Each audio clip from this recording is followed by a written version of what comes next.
Welcome to Into the Woo, a wellness podcast hosted by Alice Hu. I'll be exploring the world of crystals, energy healing, spirit guides, and more to help you understand how they can unlock your potential. These concepts have helped me discover my purpose and my truth, and I can't wait to hear how they will inspire you. I'll show you how they can be accessible and powerful tools in your life. I met Dr. Robert Ciprian last year at one of my events. I was lucky enough to collaborate with him in March on an event about trauma. We learned so much about what trauma is, how we hold it in our bodies, and so today we will talk about trauma, but also about what holds us back. Learn beliefs, limiting beliefs, how to change our mindsets, and how to expand our reality. I'm so excited to welcome Dr. Robert Ciprian to today's show. Dr. Robert is a chiropractor, an energy healer, a teacher of applied kinesiology, muscle testing, and so much more. I'm going to let him share a little bit more about himself and his story before we jump into the topic of what holds us back. All right. Thank you very much, Alice. Basically, I'm just this guy from Queens, New York, who got led somehow to become a doctor. Like it was never something I thought about when I grew up, and there's like no other professionals in my family. It's just like me. Moved to Los Angeles, become a doctor, wanted to work on football players, but I got guided to holistic medicine. So looking at your overall wellness in your life and all different types of facets and ways. So the physical, the mental, emotional, the biochemistry, the physiology, but also kind of like the spiritual, the energetic too. So I kind of got into all that. And I've been doing that about 20 years. So, I know. I remember you telling me about that, and I was like, 20 years. And you really saw it during a time when it wasn't really mainstream, wasn't really popular. Well, it depends. In Southern California, I mean, it was going on there. That was like the hot spot. But yeah, as I go to other places in the country, they're like, all right, what are you doing? You're kind of weird here, you know? Yes, it's still relatively new for the Washington, D.C. area. So it's been very fun introducing these topics to people. But it's been really well received, as you know. Well, yeah, I mean, those people are here and then they see something, oh, I can go do that. That's cool. There's no one else around here doing that. I can go play, you know what I mean? So I think it is drawing those people out of the woodwork. Mm-hmm. And can you share a little bit more about what drew you to what you're doing now and the progression of how it changed from just getting a degree in chiropractics? Is that the right way? Yeah, well, doctor of chiropractic. Yeah. So like I said, I was going to focus mostly sports medicine, just be like a doctor of chiropractic. I thought maybe I'd work on football players or something like that. But I got very, very sick my first year of school. And it got to the point where I couldn't even make it to school. I couldn't even get out of bed sometimes 3 days in a row or eat or anything. I just had all these types of digestive issues, fatigue. It was like all this autoimmune type of symptoms kicking in. And I struggled with that for about a year and a half when I was starting school. And I was going to all sorts of different healers and doctors and going to all these seminars to try to learn things. And I started learning so much cool stuff helping other people, but it never helped me. And I found this one doctor one day, and I drove to Las Vegas, get work done by him. And one day he like changed everything. Like everything just changed that day. Even went back home to Los Angeles where I was, and everyone's like, what happened to you? Your face has changed. You look different. Like everything changed about me in that one day. So he became one of my biggest mentors. And from there, just found other people who had amazing results working with me. And if something really big impacted me, I'd go and learn that and master that as much as I could and just keep going. I remember you telling me that story about the doctor you visited in Las Vegas, and it was just so powerful and very transformative. Yes. Inside and out. Yeah. And at first he wouldn't let me like hang out and, see what he's doing. So I started getting people from Los Angeles that needed his help, and I would drive them up to his office in Vegas just to watch what he's doing. After a while, I was like, okay, Robert, like we can hang out. I'll teach you some things. So yeah, I had to kind of force my way in. And then it began. Yes. And yeah, I can never look back. I mean, just keep going forward. It's it's a passion. It's fun for me. And I just love finding profound ways to help people that are just kind of outside the mainstream. So let's talk about today's topic, about what holds us back. I know that we've had so many conversations about like various healing techniques, books. We've done a workshop on trauma together, which we'll touch a little bit more upon. And so what holds us back? There are so many different things. And I think that what we've said, two things we'd like to focus on today, learned beliefs and trauma, not only the trauma that you hold on to in this life, but also ancestral generational trauma. So beliefs, let's start with that. The learned beliefs. What does that mean for people who don't quite understand that term? Okay, so my favorite definitions of beliefs come from something called neuro-linguistic programming. They call it NLP, but think about it, neuro, your nervous system, linguistic, kind of what you say, and programming. So there's things that people say or get exposed to that actually program your nervous system. And in neuro-linguistic programming, they teach you how to track those things down and undo it and create new types of patterns for your nervous system, brain, mind, emotions, all that stuff to work. So one of the, they got a few different definitions here. Beliefs form rules about what we like.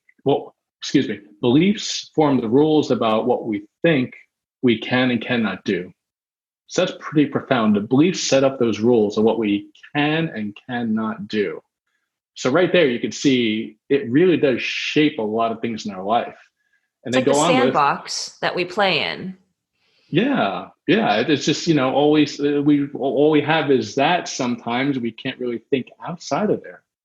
Then they go on to say beliefs are made from generalizations we make about the world and our opinions about it. So our generalizations or our opinions, they keep creating our belief and those limitations around us in life. And they go on to say a series of decisions that eventually add up to making a strong assumption. And when we have that strong assumption, that's a belief. It's like either yes or no, that's it. So these different decisions we make in our life of wherever we are, sometimes they're great decisions, sometimes they're not. But we make a series of decisions that aren't that great. We just think and have the belief of that's not a good path, that doesn't work. And we might use that against ourselves or tell others that's the way it is. So yeah, these are what we call limiting beliefs. And there's good beliefs too, but we're kind of talking about here as limiting beliefs. Yeah. And a lot of that is learned.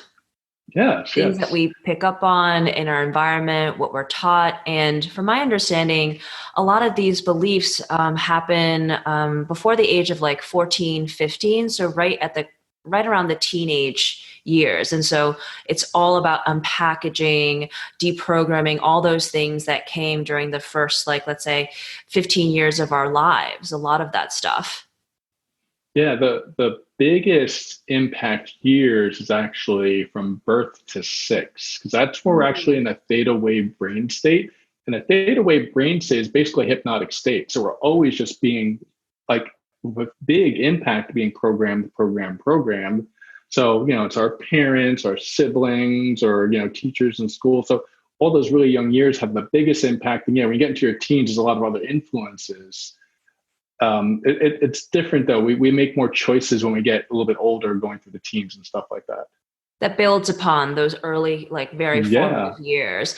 I think, one of the biggest things is just money, success, like how to operate in the world. And I know those are things that I've had to really take a look at myself these last few years as I've dived into, this world of self-growth and spirituality, all these different types of, woo-woo concepts to really help me understand, what is mine and what is not mine.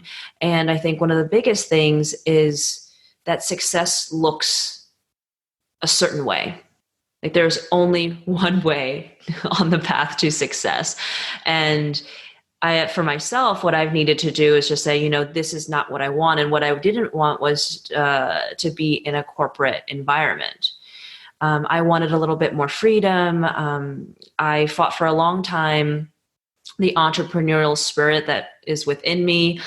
And after a while, and it was still really recent, probably, just last year, that I surrendered. That's the best way to Mhm. describe it. I just said to myself, you know what? This is just how I am. I really can't fight it. Other people work well in a corporate setting, but that's just not for me. So I really need to stop believing that the 9 to 5 is for me. And that was something that was very, very drilled, into my belief system, into like what was right, what one should do from a very young age, getting a good job and doing the 9 to 5, even though that's not how I was brought up. My parents ran a restaurant and my mom would always say like, no, this is not the way to live. You want a 9 to 5, you want to be able to take holidays off, like all that stuff, which actually, when you, it doesn't really matter what type of job you're in.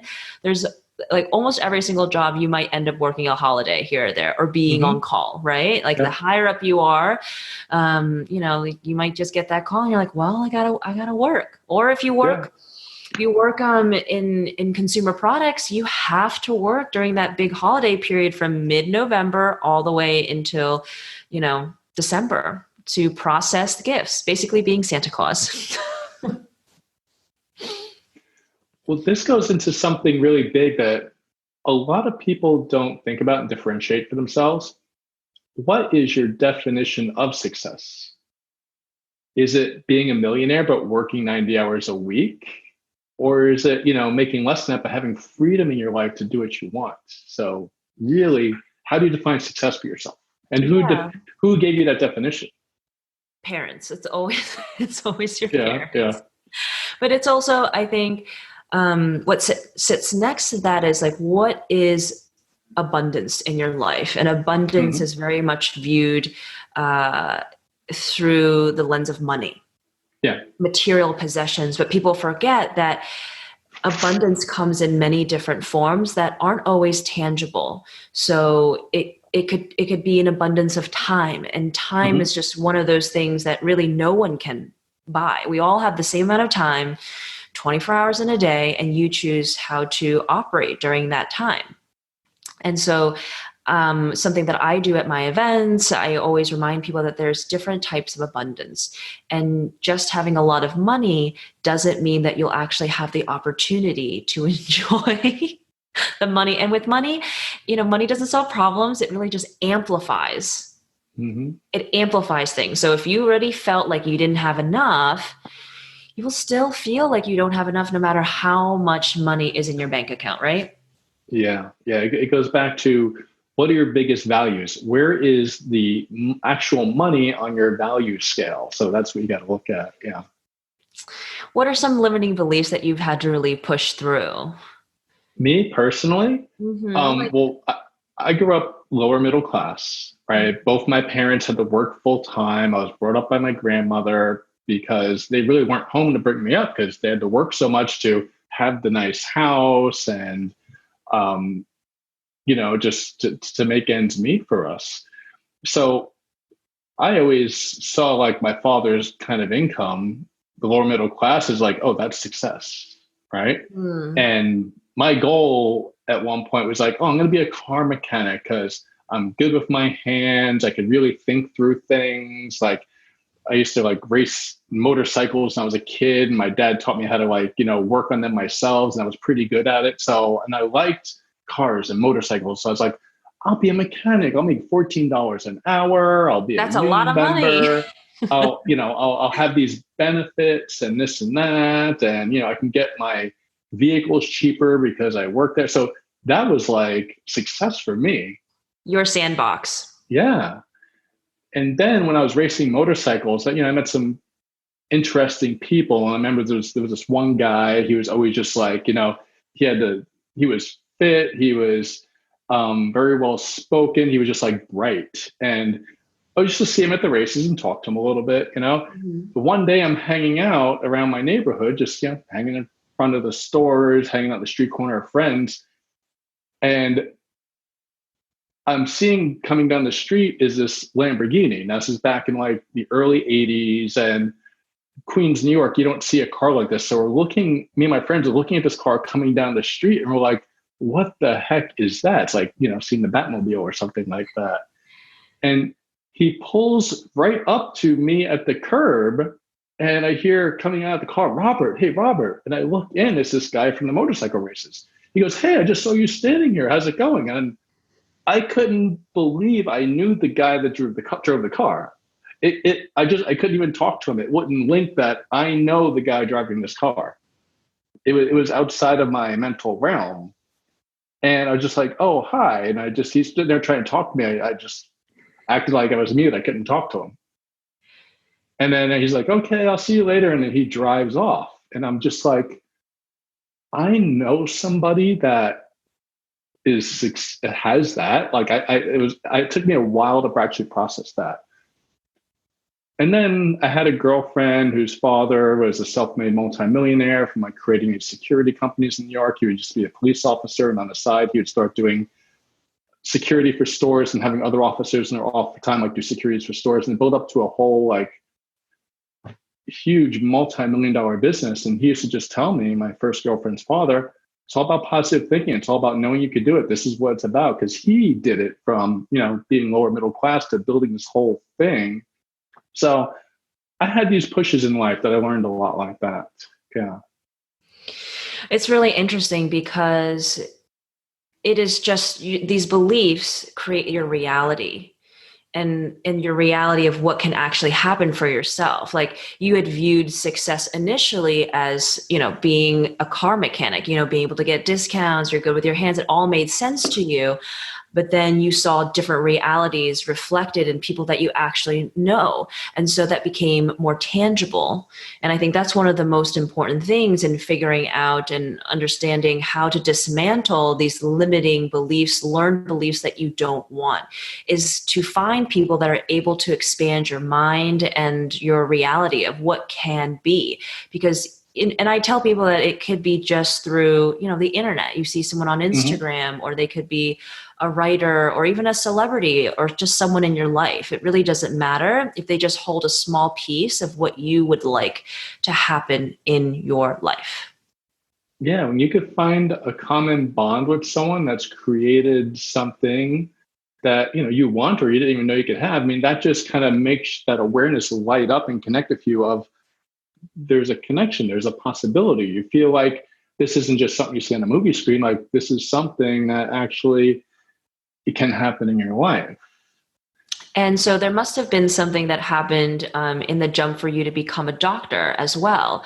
Because I remember you said, before all that, you kind of got into trouble. It was really not in your, it just wasn't in your realm of possibility or even a wanting to become a doctor. Yeah. Well, I was doing these jobs, and I grew up in Queens, New York, and wound up when I got into my early teens and waited until I just left New York in my mid-20s for school that I started hanging out with a gang and being a gang member. So there was a lot of trauma. There was a lot of unpleasant things. And I just remember being pushed so much where I'm just like, you know what? I don't want to live like this. I don't want to grow up like this. I want to get out of here. So that's really what made me feel like I want to do something different. I don't want to grow up like my parents did and my grandparents on both sides. And one of my mom was going to a chiropractor, and I hurt myself one day. She's like, oh, come to the chiropractor. And my foot was hurt. He's like, oh, let me see your foot. And I bring it up, and he just like moves it so things like pop back in place. And immediately the pain was gone on my foot. I'm like, whoa, like, why doesn't everybody do that when they have pain? I never really thought about that before. And, I've known a lot of people with pain and like, oh, I'm taking pain medications, or I got to do this or that. Like, well, why don't you just put the things back in place and it feels better? And then I had a friend who was going to chiropractic school also, and he told me more about working with people with chronic diseases and the mental emotional aspects and all these other holistic things about chiropractic too. So the negative things just started pushing me somewhere, and then these other things showed up in my life. So I had like a way out from that, that motivation to change my life. Those moments are just so key, and they are unexpected as well. But if you begin to pay attention to the world around you, you pick up on these signs and these like cues from the universe, right? It's all about paying attention. There are no coincidences. There are no mistakes. Everything that's in your awareness is there for a purpose. And yeah, I learned that a while ago. I really did. And I still just keep my eyes and ears and all my other senses open all the time. Even my sixth sense, like what idea pops in my head as I'm walking to work that morning. And it's just like, there's something special about that. As soon as I get in the office, I look that up and I'm like, wow, that's what I need to know. So yeah. Ultimately, it is us who hold ourselves back. It is the individual, and it just starts within, and then cultivating the mind and understanding what your values are, what you don't want in your life, and bringing awareness first to what doesn't work for you. Like, how do you want to define certain things in your life? Success, happiness, what feels abundant to you. And it's very incredible when you start doing the work and focusing on these things so they can be really reflected in the external world, in your physical reality. Yeah. For me, like, I hear a lot of people in life saying, oh, I can't do this or can't do that. And I'm like, I did it. I'm not that smart. You're very smart. I'm very conceptual, but I'm not very smart. I'm not like an A student. I'm far from it. I'm an average student, but I'm very conceptual. I get to figure out things very well. There's different types of intellect. Yeah, so it's about straight memorization. That's not me. I'm like, let me look it up on my phone or the internet. But when it comes to conceptual things, that's where I get it. And that's why, like, as a car mechanic, I enjoyed the puzzle. And with people, I see people similar to cars. I enjoy the puzzle. And I tell people that complain about things in life or limitations they have in life, and I'm like, if you want to change it, you could change it. If whatever you believe, back to beliefs, whatever you believe about life, you are right. So if you want to change your life, you got to change those beliefs. And I've worked with so many people with this stuff over the years, and even myself, to get these things out of the way if you want something different and get to where you want to go. I think it's a really nice segue for us to kind of connect belief and trauma, that some of your beliefs are, set based on some trauma that you've experienced in your life. And that could be big T trauma or little T trauma, something just not making friends, in elementary school, getting passed up for a promotion, to something that's even bigger, a car crash, a breakup, a move, just there's different types of trauma. And so I'd love to hear about, what you think about the connection between beliefs and trauma. Basically we're learning machines. Like we learn every second. We're learning something, we're processing something, we're picking something up. Our brain and nervous system are unbelievable about how we pick up things. So we get taught by things in a conscious way where we actually know about it. Like you put your hand on the stove, ouch, that's hot, you pull away. And you're always going to be by the stove. You're going to watch out and make sure you don't put your hand by the burner again if you burn your hand on the stove. So that's a trauma that can cause you to learn. And then you have a belief, if I put my hand on that, it's hot, it's going to hurt, But sometimes we have traumas that don't help us as much to protect us. But that's why these types of learning are to help protect us. But say, we try relationships so much and you fall in love, get hurt, fall in love, get hurt, fall in love, get hurt. Eventually, you're going to start not opening your heart in relationships so you don't get hurt. Because right? you begin to pick up on a learned belief, a limiting belief that with love comes hurt. Heartbreak, yeah. Yeah, and heartbreak, and that those two things are one and the same. And so you just close yourself off and don't want to experience anything related to love and relationships. Yes. And we have other types of traumas like failures in business. So my little brother, he started this internet company back in the early 2000s, and he got his own servers and everything. And he did his whole promotional thing. And he had this big release of his website and the business he was doing. The first day, he had so much traffic to his website, servers all crashed. His whole leading business kind of platform he was going to do, it just failed because all the servers crashed and all these people came there and they couldn't get in, this couldn't work. So my brother from there and some other business failures before that, he's just like, I can't do this anymore. This doesn't work.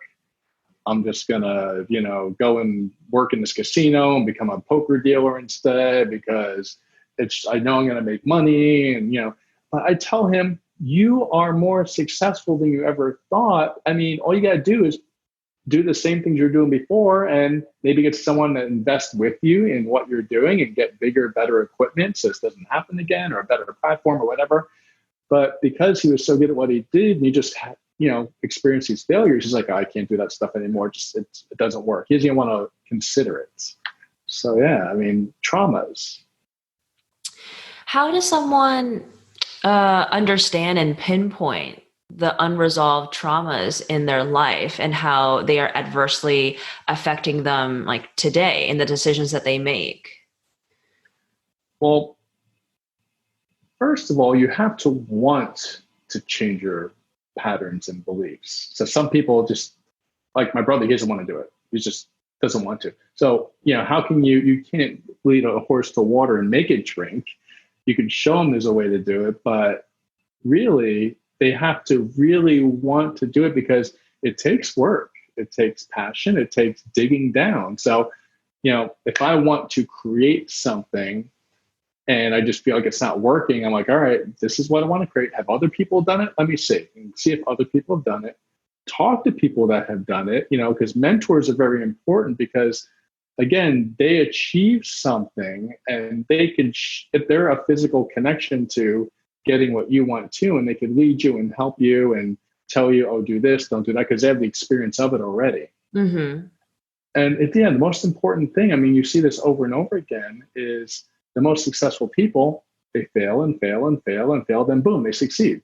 So just because you start failing, it doesn't mean you can never get it. You have to have the persistence, the energy, and the drive to just never quit.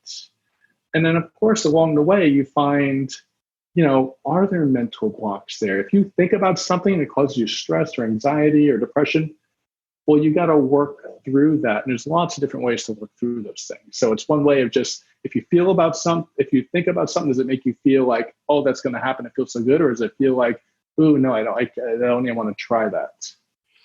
Something that I enjoy doing is trying to step out of the situation and become an observer. And they teach you that a lot in yoga and a lot of different practices, but just to watch your life happening like a movie, and just being an objective observer, like, oh, is this really the end of the world? Is this a worst case scenario? But then also thinking about, oh, if the worst case scenario happens, like what would those things be? Because the mind is just always going through different thought loops, and it's always going to go towards a negative thought loop of I can't do this, or, something that is similar. And so I've been training the brain is not easy. You can train the brain, but it does take a lot of work. And like you said, a lot of awareness. And so these last few years, anytime I feel like some resistance or some negativity of like, I can't do this, or let's say as an example, no one's going to come to an event. I just think I'm like, well, what if no one comes to an event? What's the worst case scenario? I learned that maybe the marketing needs to change. Maybe it was just like not a topic that people liked, or I can figure out another way to make it a learning experience. Like I will learn something, I can record it, put it up on YouTube, my website, so other people can, find it. I just began to think of other ways to view a situation that I thought that would be horrible, but in fact, you never know. You really don't know. Yeah, and sometimes you just have to, if something doesn't work out, you just got to keep going or do different little ways. Like when I first started my practice at a school, I was taught by some mentors, do a health talk, do demonstrations with the body, see how the body changes right in front of your eyes. So I studied from some of my mentors how to do this health talk. And I was like, okay, I'm going to go to the Santa Monica Library in Santa Monica, California, Los Angeles, where I was living. And I'm going to, reserve the room to do a talk there. And I'm going to advertise it around the neighborhood and put up flyers and talk to people.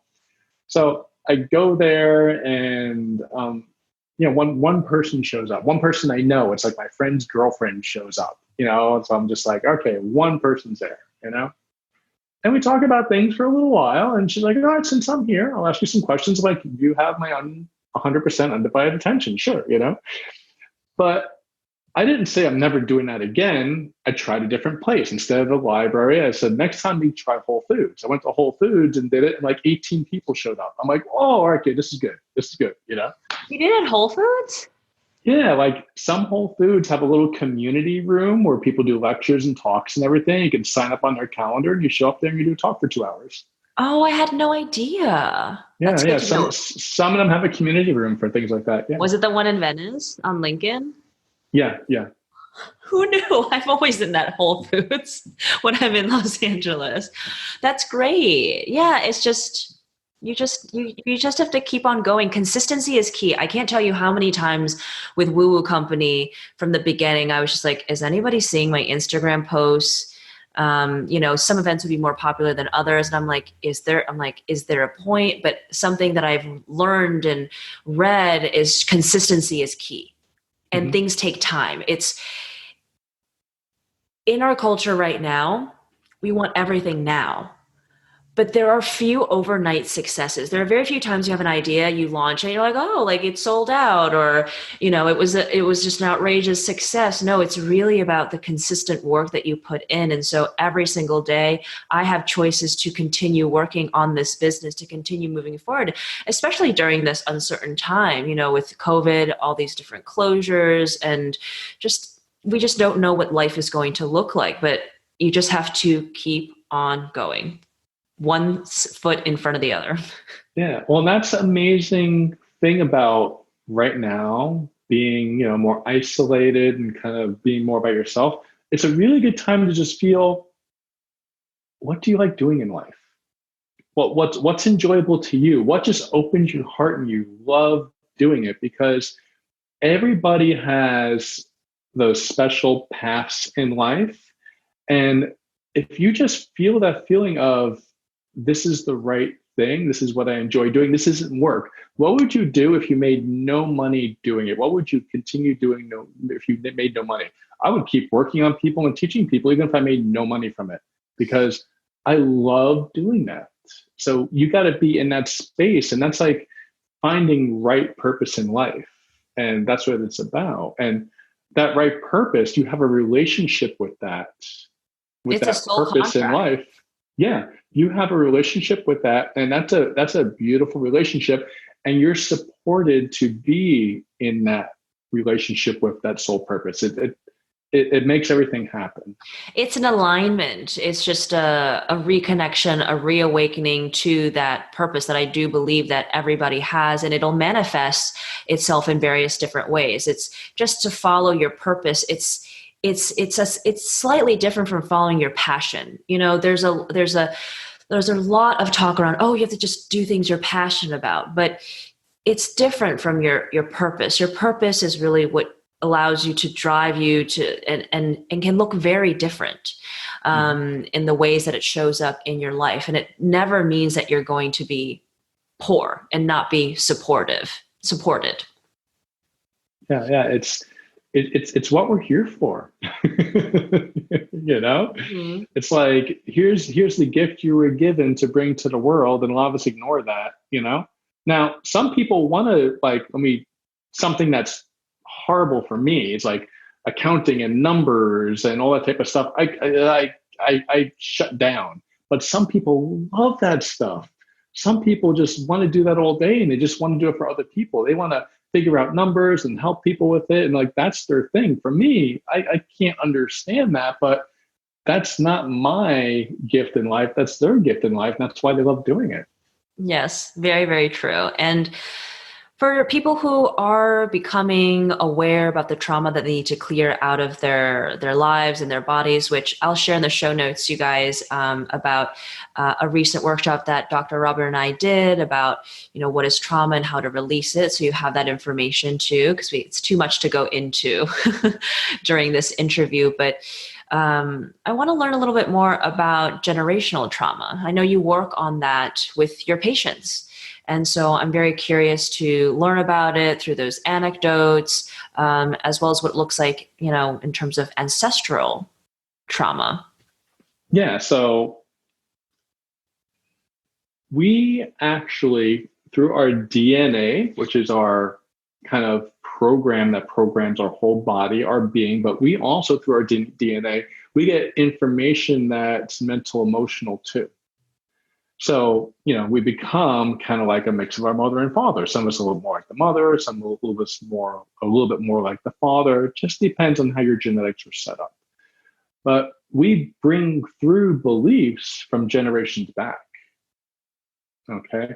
And now we also bring in patterns of thinking patterns from generations back too. So it's two different things.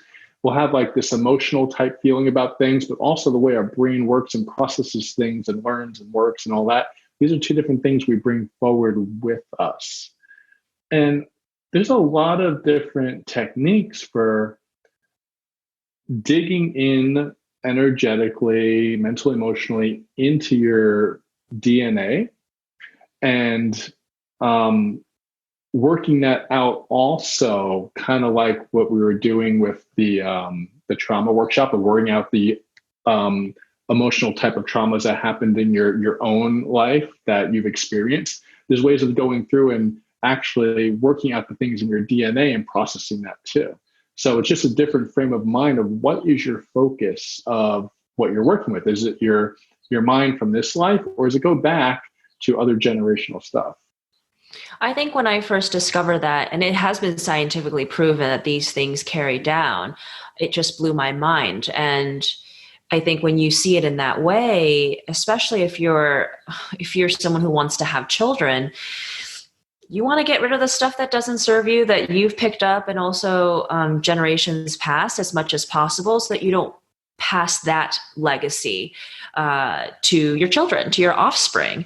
And do you have any examples so that people can better understand? Because I think for some people, they're like, what is he talking about? This is wild. Yeah. Like, what do you mean? Yeah. So there's so many things I work with people. I have people just come in and, they have like anxiety about certain things, like about career or work or whatever.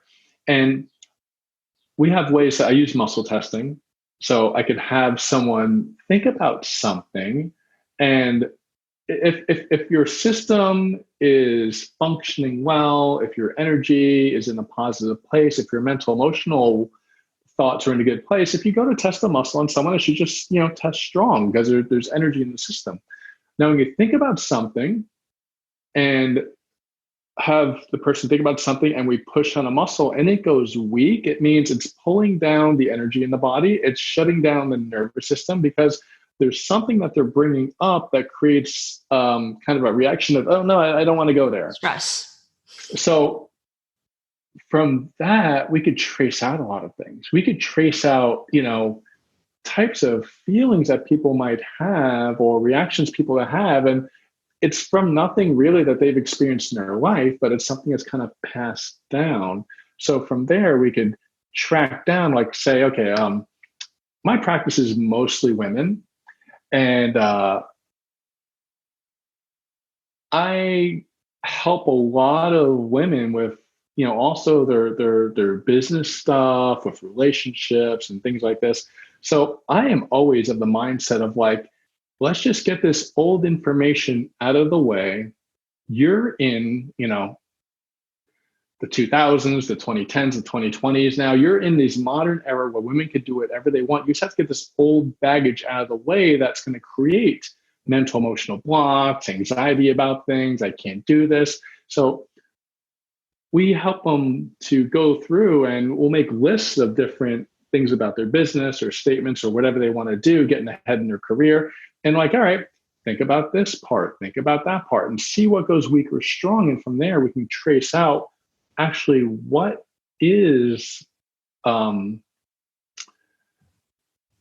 kind of negative input that they have, which could be from ancestral type stuff, or it could be current day. But from there, you just got to kind of just figure out which one it is. Does that make sense? Did I go too much all over the place there? No, it does make sense. It's a very fine line in understanding if it's something that is yours from this current lifetime or in a past lifetime. But I think that there is a lot of unresolved generational trauma and baggage for women, because, for a very long time, like our opinions, what we did, like, didn't really matter.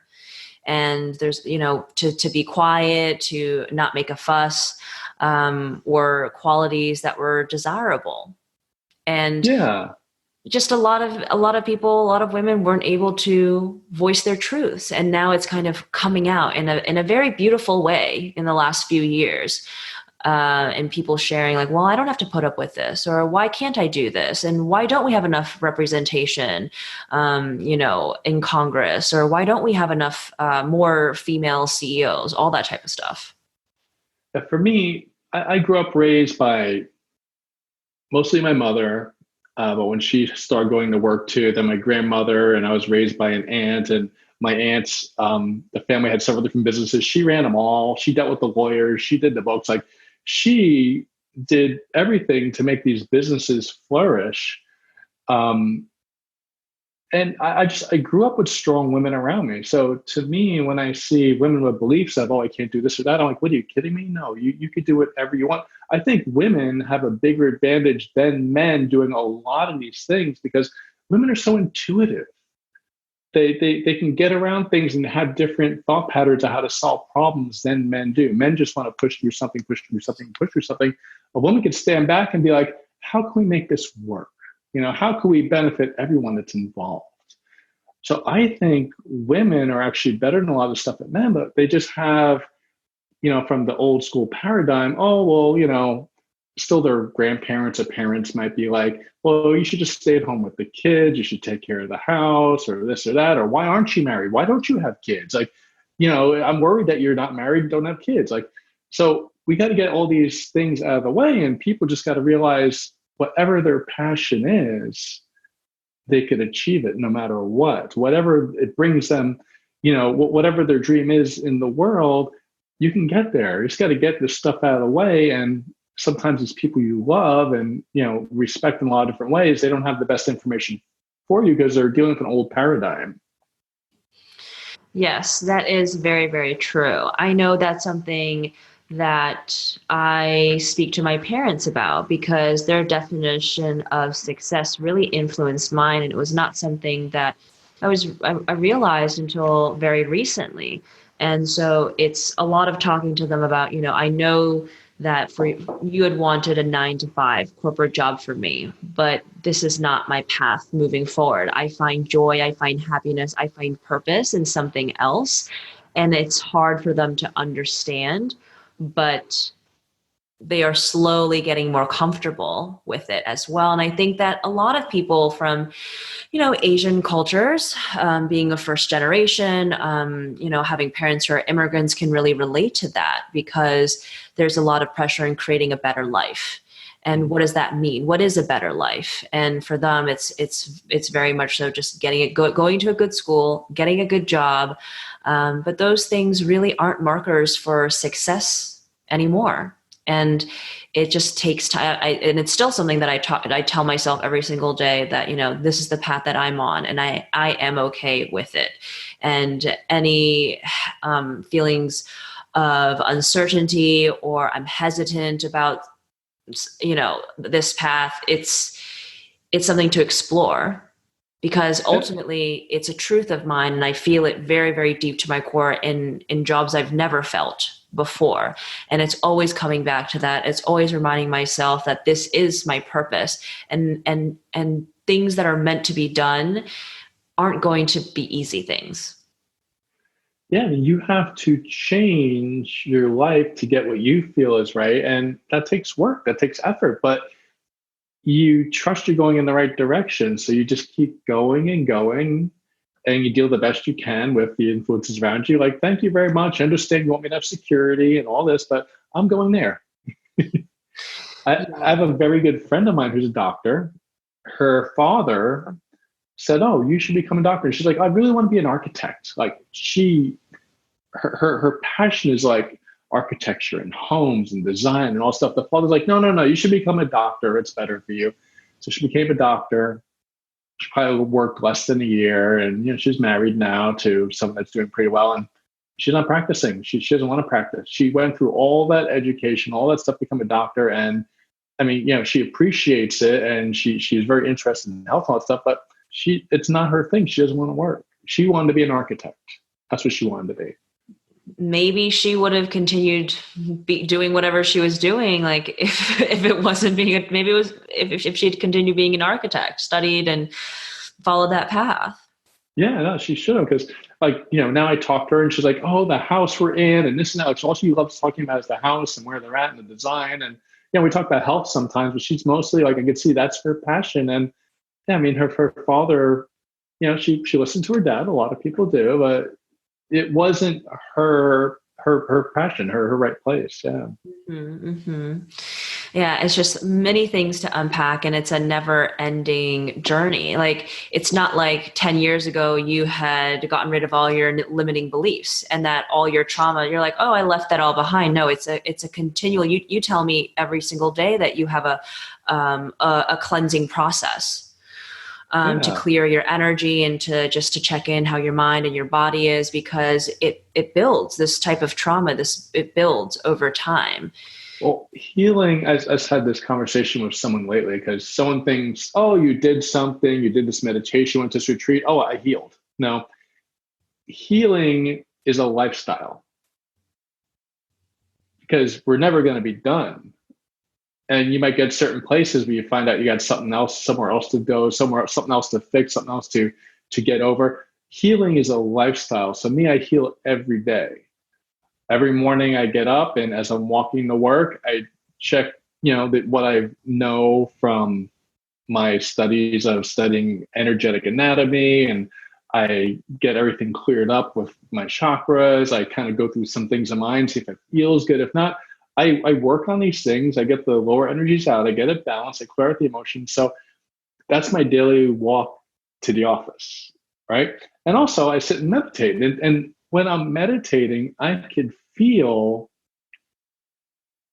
if there's just this homeostasis, if everything's kind of going really good. I could just feel it. And sometimes I don't feel it. Like today, my meditation sucks. Like, oh, this morning I was on social media and I was commenting about something to someone on social media, and that just bled over into my meditation time. It sucked. But I said, you know what? I'll have a better meditation tonight or tomorrow or 3 days from now. It doesn't matter, because I will get back to the homeostasis again. But you realize that you got to work those things out sometimes. And that's healing. That should become a way of life, a thing to do daily.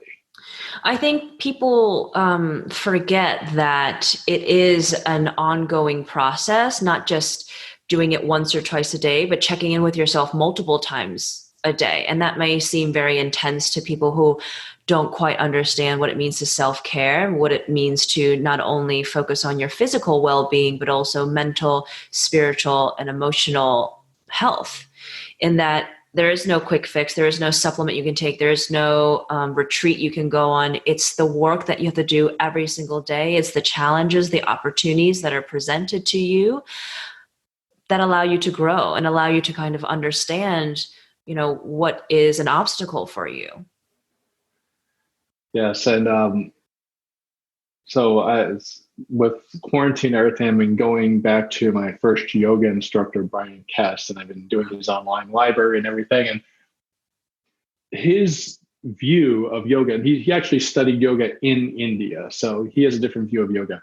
He talks about, you're in here doing something stressful and keeping a calm breath and a calm mind while you're doing something stressful. He goes, that doesn't do you much good in a yoga class. Where you should be taking this is into life. If you're in a stressful situation, you should keep a calm breath and keep your mind calm, and it helps you with stressful situations in life.